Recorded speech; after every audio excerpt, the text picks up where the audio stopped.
And what's happening to students, what's happening to young people who can't get a job is at the heart of that reevaluation. Thank you.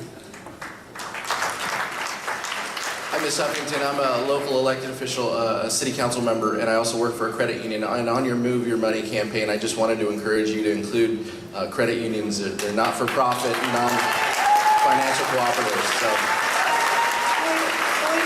We absolutely are. If you go to our website, moveyourmoney.info, you can either choose to look for the credit unions in your area, or you can put your zip code, and you can find the credit-worthy community banks in your area. It's all there, and every zip code in the country has been searched, which means that the movement is really spreading. And it doesn't matter, even if you have $200 in the bank, it's not the amount. The big banks are taking note of the fact that so many people are moving their money.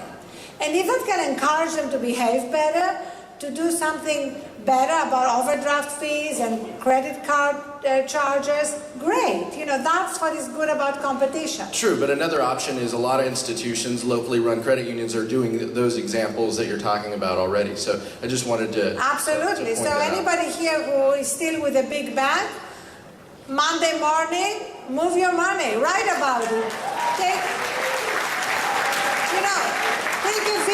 Take a video of yourself moving your money. We'll put it up on the site. Diane Sawyer did a show about it for ABC and used one of the videos, one of the women who videotaped herself moving her money out of the Bank of America. You know, what is great right now is that we have all these amazing tools at our disposal. Let's use them. We can spread the message so much faster than our founding fathers knew how to do it. Good afternoon. Thank you for coming, Ms. Huffington. We're very happy to have you. I need your help.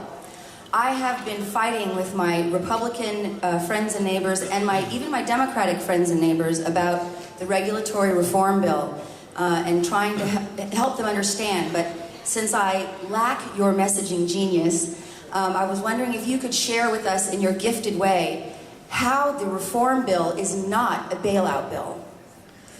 Okay. First of all, the reform bill is by no means perfect. The first thing we need to do is make the reform bill better in two ways. One, we need to make sure that the Volcker rule that would basically bring an end to the ability of banks to both do banking and do their own proprietary trading in derivatives ends. That is really fundamental.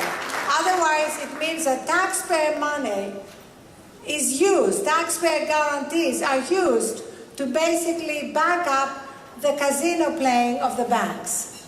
So the first thing is to make sure that the too big to fail banks come to an end. You know, we need to end that because every time we have too big to fail banks, the taxpayer is on the hook. So just tell them that too big to fail means too big to exist, period, the end. And the other thing to tell your friends is that if there is no real reform, if we leave things as they are, there is going to be another crash. And the taxpayers will bail them out, because even if Mitch McConnell says now, no, we won't, if they pose a systemic risk, we will.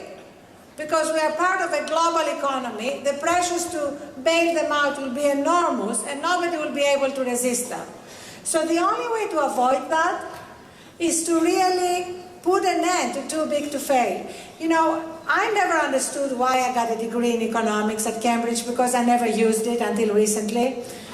And now I'm really grateful I did, because a lot of people think that this stuff is so complex that we little people can't understand it. And the fact is that complexity is not a bug, it's a feature. They want it to be complex so that people can actually say, you know, we don't understand it, we're just going to leave it to the grown-ups. But the grown-ups are utterly irresponsible. And that's really the time to acknowledge that let's keep it simple. Because when it is too complex, as Alan Greenspan himself said, not even regulators can regulate it. They don't understand it. Hi, I'm very glad to have heard your address, and I think everybody else here enjoyed it as well.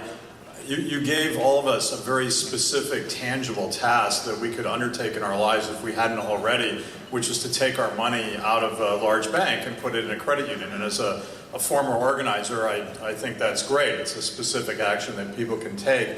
The entire subtext of what you were saying is that we have increasing corporate domination of society and sort of a reverse Robin Hood phenomenon going on where the rich and powerful and the corporate are more and more prosperous and more immune from the laws that affect the rest of us. Do you have some specific, tangible ideas that are actionable by people in the room that you would suggest people take in the political sphere that would be analogous to the taking their money out of banks idea that you had, in economics?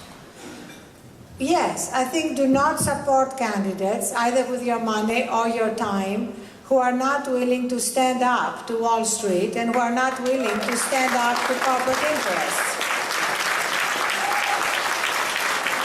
They may, they will be able to contribute a lot more money maybe than you can, or they'll be able to have hundreds of lobbyists doing their bidding in Washington. But candidates also need real people on the ground.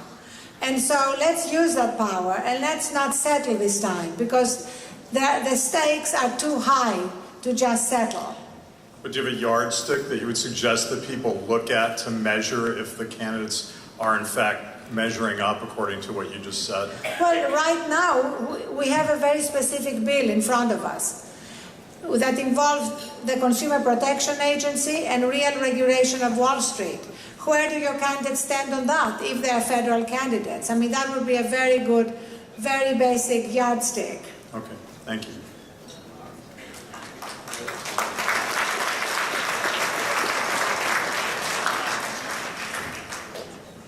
I think that was the last question, actually. Well, I just want to thank you all very much and to go forward and be optimistic about all the change you can bring about. Thank you.